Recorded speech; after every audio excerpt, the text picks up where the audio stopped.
Okay, folks, lots of formulas. It looks scary, but it's not. No big deal, really. So we go back to our concept of our candidates running for office, and we're trying to figure out the percentage of people that will vote for our candidate. So what we're interested in is the true proportion, the population proportion P. So P is different than P hat. Let me draw a picture. Remember we talked in chapter 1 about a population,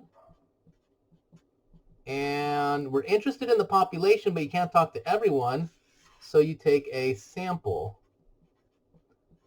And so when we take a sample, we get statistics. Statistics describe a sample. A statistic is P hat. P hat is the proportion in the sample that are going to vote for a candidate.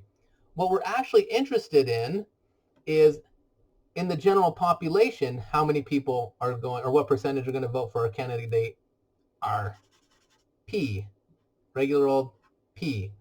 So down here, let me just write, this is really disorganized, but we're going to keep going. So P hat is my sample proportion, and P, just regular old P, is my population proportion. I hope I'm spelling things correct. Okay, so P hat is a statistic because it describes a sample. P describes the population, so it is a parameter. Vocab terms from chapter 1. So in the big scheme of things, I'm hoping that P hat is a good approximation to P. So I take a sample, and I'm hoping that it will sort of explain what's going on in the population.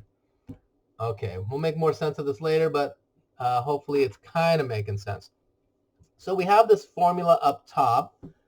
So notice there's this symbol and that symbol. So P, the population proportion, that's what we're trying to figure out. How many people are actually going to, what percentage proportion are actually going to vote for our candidate? And so P is between these two values. So you'll notice that they kind of look the same. It's just P hat minus that mess, P hat plus that mess. And that mess is just Z alpha over 2. We'll call that critical Z. So Z alpha over 2. It's a little alpha over 2. That's called critical Z. Some books just call it Z. Or critical value Z. Okay, so notice how this whole formula up top, P is between those two values. We could just shorthand write it like this. P hat plus or minus, you see how there's a minus, there's a plus, so P hat plus or minus Z alpha over 2, big square root P hat 1 minus P hat all over n. It looks ugly, it's no big deal. And then, switching colors a little bit, you'll notice that this Z alpha over 2, big square root P hat 1 minus P hat over n, this whole mess after the plus minus symbol, we could just call that big E, which, as you recall, we said was the margin of error. Margin of error. Yes, they give everything a name. Okay, so here is our big crazy formula. What we're hunting for is the population proportion. We're never going to find it. All we know is we say, oh, we think it's between this value on the left and this value on the right. Okay, this is a long equation. Why don't I write it a little bit lazier? It's just P hat plus or minus all this. Oh, we can write it even lazier. It's P hat plus or minus margin of error, big E. Okay. And then also, by the way, the P hat is just the X over N. Whew. Okay. You might need to watch this video a second time, but we're still going. Let's answer this little example question down here. Example, 40 students in class. So there's 40 students in our class. 25 have a pet. Okay, what is the sample proportion? So let's say we're trying to figure out the proportion of students at Santa Monica College that have a pet. Okay, well, let's just ask our classmates. 40 students in class, 25 have a pet. Okay, so what's the sample proportion p hat? So p hat is equal to x over n. N is our sample size. How many people did we talk to? 40 in the class.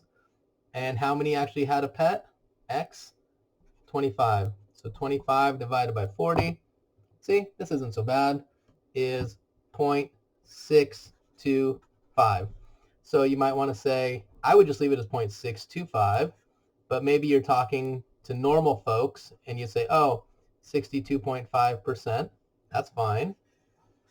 And remember, that's our p hat, which is a point estimate. So from the previous lecture, p hat is just a point estimate. So about what percentage of folks at SMC have pets? Oh, about 62.5%. Okay. Okay, moving on, folks. Hope that made sense. Again, you might need to watch all these lectures again. They will make sense. Okay.